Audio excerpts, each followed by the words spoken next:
वो चाहते हैं जो ब्राह्मण चाहता है।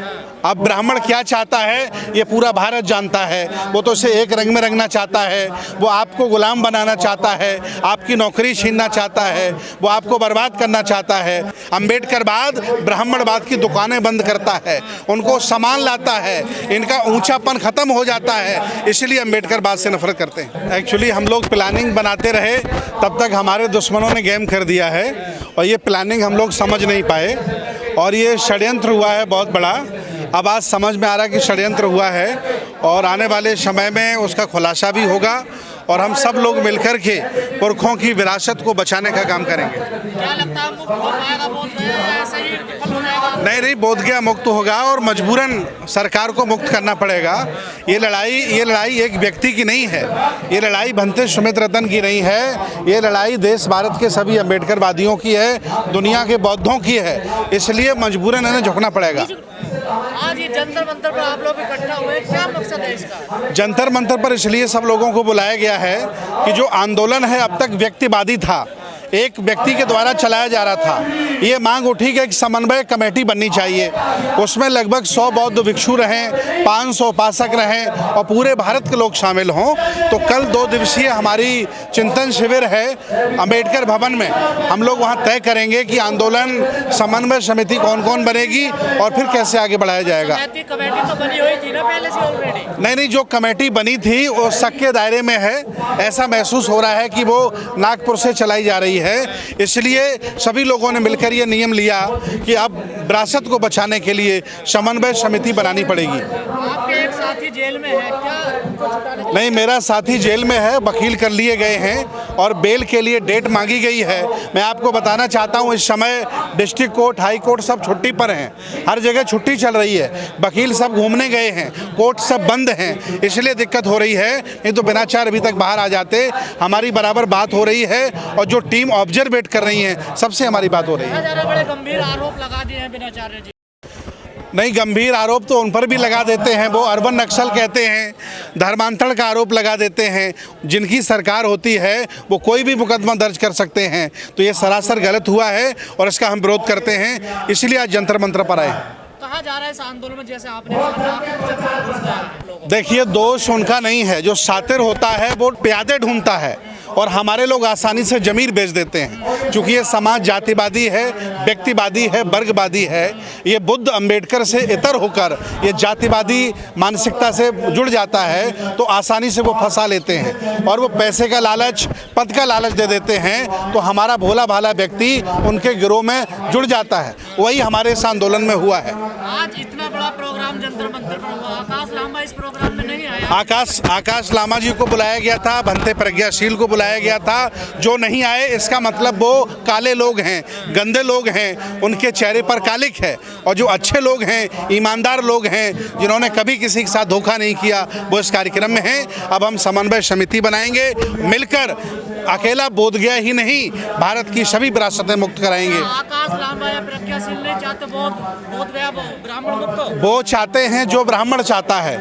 अब ब्राह्मण क्या चाहता है ये पूरा भारत जानता है। वो तो उसे एक रंग में रंगना चाहता है, वो आपको गुलाम बनाना चाहता है, आपकी नौकरी छीनना चाहता है, वो आपको बर्बाद करना चाहता है। तो उनसे हमें क्या लेना देना, ये साफ हो गया है। अगर उनका मन अच्छा होता, दिल साफ होता तो आते, वो नहीं आए। अब हम सब लोग मिलकर समन्वय समिति बनाएंगे और अपनी विरासत को आदाज करेंगे। 12 मई को आप लोगों के आंखों के सामने पूजा अर्चना हो रही है, वहाँ पर देखिए राज्यपाल कर रहे हैं। तो ये सरकार ने हमारे साथ धोखा दिया है, राज्यपाल ने और डीएम ने मिलकर के भारत के सभी बौद्धों का अपमान किया है। ऐसा पहले कभी नहीं हुआ और इसको हम लोग बर्दाश्त नहीं करेंगे। हम लोग टीम बना के बिहार जा रहे हैं, जो नेता हमें हमारे बिहार को मुक्त करने का आश्वासन देगा, हम लोग उसका साथ देंगे और इन सरकारों को हराएंगे। लेकिन सरकारें बोल कहाँ रही है, तेजस्वी बोल रहे हैं ना, वहाँ पर देखिए नीतीश कुमार कोई तो बोल ही नहीं रहा, आपके साथ कोई आ ही नहीं रहा। देखिए अब जो बोलेगा उसी का साथ दिया जाएगा, जो नहीं बोलेगा उसका साथ नहीं दिया जाएगा।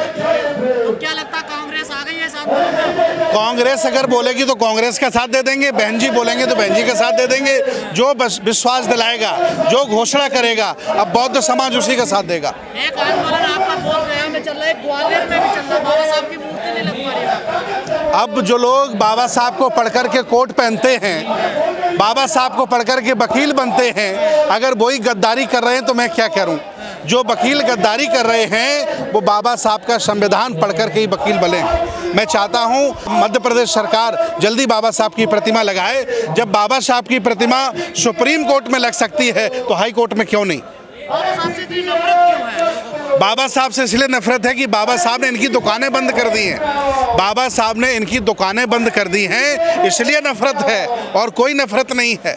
अंबेडकरवाद ब्राह्मणवाद की दुकानें बंद करता है, उनको सामान लाता है, इनका ऊंचापन खत्म हो जाता है, इसलिए अंबेडकरवाद से नफरत करते हैं। और एक तरफ तो आप लोगों से डर भी रहे ना, लोग आप कलश यात्रा रोक लेते हैं लोग। नहीं रोकेंगे भाई। देखिए अभी तक तो हम भगवान बुद्ध के अनुयायी हैं, शांति से काम कर रहे हैं, और जब ये लोग सर पर चढ़ते आएंगे तो आधी आबादी से भी ज़्यादा लगभग 100 करोड़ लोग यहाँ बहुजन हैं।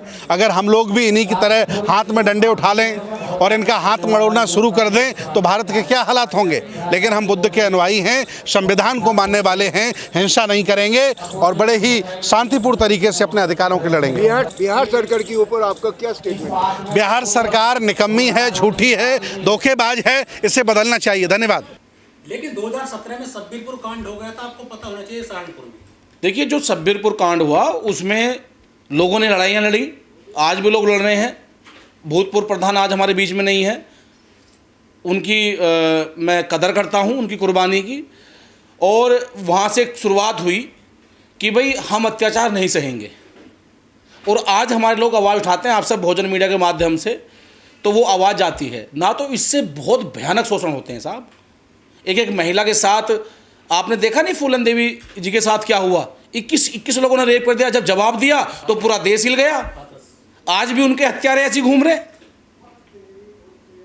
तो हम तो अपने हक की बात कर रहे हैं, हम कहाँ लड़ने की बात कर रहे हैं?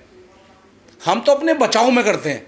और आज हमारे समाज के 10-20 गांव के युवाओं ने, महिलाओं ने जवाब मांग लिया, लाठियां उन पे थी।